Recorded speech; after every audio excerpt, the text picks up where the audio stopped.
हरे कृष्णा, राधे राधे। स्वागत है आप सभी का गोविंद भजो चैनल पर। आज के इस वीडियो में सुनेंगे हम अमावस्या माता की कहानी।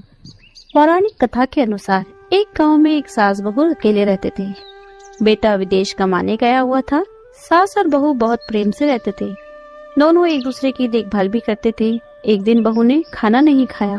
तब सास बहू से पूछने लगी, बहू तुमने आज खाना नहीं खाया? बहू कहने लगी, सासू माँ आज मेरा अमावस माता का व्रत है, इसलिए मैंने खाना नहीं खाया। तब सास ने कहा, बहू ये क्या व्रत है और इस व्रत को करने से क्या फल मिलता है, मुझे भी समझाओ। तब बहू कहने लगी, सासू माँ अमावस माता का व्रत करने से बहुत पुण्य मिलता है। घर में अन्न धन बना रहता है, सुख शांति बनी रहती है, अटल सुहाग मिलता है, पुत्र की प्राप्ति होती है। इस तरह से 3 पनौती अमावस माता का व्रत रखा जाता है। इस व्रत में हर वर्ष अलग अलग खाना खाया जाता है और विष्णु भगवान के मंदिर में चढ़ावा चढ़ाया जाता है। किसी ब्राह्मण को दान दक्षिणा दी जाती है। इस व्रत में पहले साल शक्कर, घी और चावल से बना खाना खाया जाता है। पहले साल व्रत पूर्ण होने के बाद 1.25 किलो चावल, 1 कटोरी घी, 1 कटोरी शक्कर का दान किसी ब्राह्मण को दिया जाता है। दूसरे साल जौ, घी और शक्कर से बना खाना खाया जाता है। इसी तरह जब दूसरे साल का व्रत पूर्ण हो जाए तो 1.25 किलो जौ, 1 कटोरी घी और 1 कटोरी शक्कर किसी मंदिर में चढ़ाया जाता है या किसी ब्राह्मण को दान दिया जाता है। तीसरे साल गुड़, तिल और घी से बने व्यंजन खाने चाहिए। जब तीसरे साल व्रत पूर्ण हो जाए तब आधा किलो तिल, गुड़ और 1 कटोरी घी किसी मंदिर में चढ़ाया जाता है या ब्राह्मण को दान में दिया जाता है। इसे ही 3 पनौती अमावस्या का व्रत कहा जाता है। फिर बहू बताने लगी कि माँ जी इस व्रत का संकल्प लेने के बाद इसे पूरा करना बहुत जरूरी होता है। अगर पूरा नहीं करते हैं तो घर परिवार में कलेश बढ़ता है। सासू माँ कहने लगी, बहू मेरी तो उम्र हो गई है, लेकिन तुम ये व्रत जरूर करना। तब बहू ये व्रत करना प्रारंभ करती है। एक दिन बहू ने किसी के कहने पर गेहूं से बनी रोटी खा ली। इससे अमावस्या माता नाराज हो गई। जो सास बहू कभी बहुत प्रेम से रहती थी, उन दोनों में झगड़े होने लगे। सास बहू को कहने लगी, जब से तुम हमारे घर आई हो, जब से हमारे घर की लक्ष्मी चली गई है, तुम हमारे लिए बिल्कुल भी शुभ नहीं हो। बहू ने कहा, माँ जी आपके घर की लक्ष्मी कहाँ चली गई है, मुझे बताइए, मैं लेकर आऊंगी। तब सासू माँ कहने लगी, बहू लक्ष्मी माता तो समुद्र के बीच में भगवान विष्णु के पैर दबाते मिलेगी। तब बहू घर से यह कहकर चली जाती है, माँ जी अब तो मैं लक्ष्मी जी को लेकर ही लौटूंगी। ऐसा कहकर बहू लक्ष्मी जी की खोज में चली जाती है। जब बहू लक्ष्मी जी को खोजने के लिए निकलती है, रास्ते में उसे एक गाय मिलती है। गाय बहू से पूछती है कि तुम कहाँ जा रही हो? तो बहू कहती है, गाय माता मेरी सास कहती है मेरे आने से उनके घर की लक्ष्मी चली गई है, तो मैं लक्ष्मी जी को लेने जा रही हूँ। गाय माता कहने लगी कि बेटी अगर तुम जा ही रही हो तो भगवान से मेरे बारे में भी पूछना। मेरा कोई भी बछड़ा होता है तो मर जाता है, जिंदा नहीं रहता। तुम लक्ष्मी जी से पूछना आखिर ऐसा क्यों होता है, मैंने ऐसे कौन से कर्म करे हैं जिसकी मुझे सजा मिल रही है। तब बहू कहने लगी, मैं आपके बारे में जरूर पूछूंगी। ऐसा कहकर बहू आगे बढ़ गई। आगे रास्ते में उसे एक घोड़ी मिली जिसके गले में घंटी बंधी हुई थी। घोड़ी ने भी कहा, बेटी तुम मेरे दुख का निवारण लक्ष्मी जी से पूछना। बहू कहने लगी, मैं जरूर पूछूंगी। ऐसा कहकर बहू आगे बढ़ गई। आगे जाते ही बहू को एक अंधा और बहरा बुजुर्ग मिला। उसने भी बहू से अपनी समस्या के निवारण के लिए पूछने को कहा। तब बहू उसकी समस्या भी भगवान से पूछने का कहकर आगे बढ़ गई। आगे जाते ही बहू को एक बूढ़ी औरत मिली जो कि हाथ पैर से अपाहिज थी। उसने भी बहू से कहा, बेटी तुम भगवान से मिलो तो पूछना आखिरकार मैं अपाहिज क्यों हुई, मैंने ऐसे कौन से कर्म किए थे। बहू उसकी समस्या पूछने के लिए तैयार हो गई और फिर आगे बढ़ी। आगे जाते जाते बहुत थक गई और एक आम के पेड़ के नीचे बैठ गई।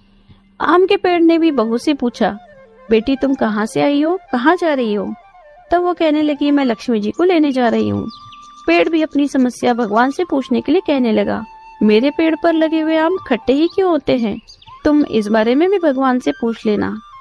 तब बहू पेड़ की समस्या लेकर आगे बढ़ गई। थोड़ी दूर जाने पर तलाई मिली। वो भी बहू से कहने लगी, तुम भगवान से पूछना कि मेरी तलाई का पानी इतना मैला क्यों है, कोई भी यहाँ आकर पानी नहीं पीता। तब बहू कहने लगी, जरूर पूछ लूंगी। ऐसा कहकर वह और आगे बढ़ गई। बहुत दिन से जंगल में चलते चलते बहुत थक गई।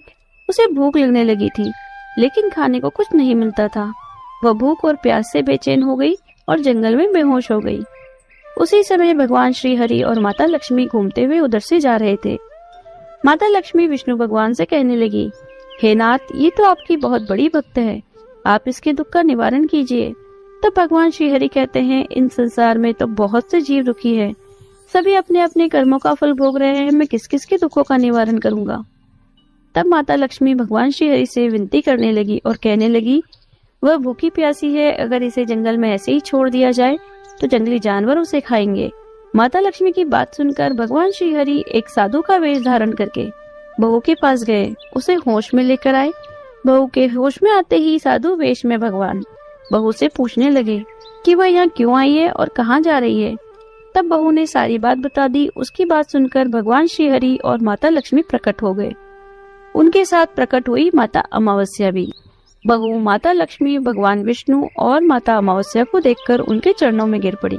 तब माता अमावस्या बहू से कहने लगी, बेटी तूने मेरे व्रत को खंडित किया था, इसी की सजा तुझे मिली है, लेकिन अब मैं तुझे क्षमा करती हूँ।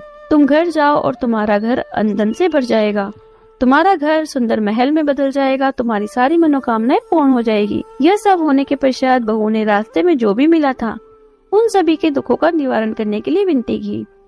तब भगवान श्री हरि कहने लगे कि गाय ने कभी अपना दूध किसी को नहीं पिलाया, इस कारण उसके बछड़े जिंदा नहीं रहते। तुम उसका दूध पी लेना, फिर उसके बाद उनके बछड़े जिंदा रहने लगेंगे। और घोड़ी पिछले जन्म में आटा पीसने वाली महिला थी, वो किसी को आटा पीस कर नहीं देती थी, इसलिए उसके गले में चक्की के पाट बंधे हुए हैं। तुम उसके पाट खोल देना, वह बिल्कुल ठीक हो जाएगी। और वो बुजुर्ग कभी भगवान के मंदिर नहीं गया, ना ही कभी उसने भगवान का भजन सुना, तुम उसे ले जाकर मंदिर में दर्शन करवा देना, इससे वह भी ठीक हो जाएगा। अपाहिज महिला, उसने कभी अपने जीवन में दान पुण्य नहीं किया, जिसकी उसकी सजा मिली है। तुम उससे कुछ भी दान करवा देना, उसकी विकलांगता दूर हो जाएगी।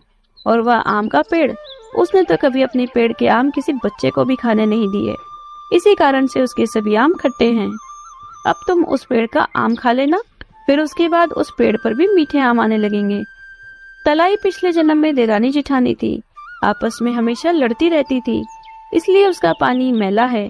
तुम उसका पानी पी लेना तो वह तलाई भी शुद्ध हो जाएगी, फिर वहाँ लोग आकर पानी पीने लगेंगे। इस प्रकार बहू ने भगवान श्री हरि और माता लक्ष्मी अमावस माता को प्रणाम किया, उन्हें धन्यवाद किया और अपने घर जाने के लिए तैयार हो गई। रास्ते में उसे जो भी मिला उन सभी की समस्या भगवान के कहे अनुसार दूर करती चली गई।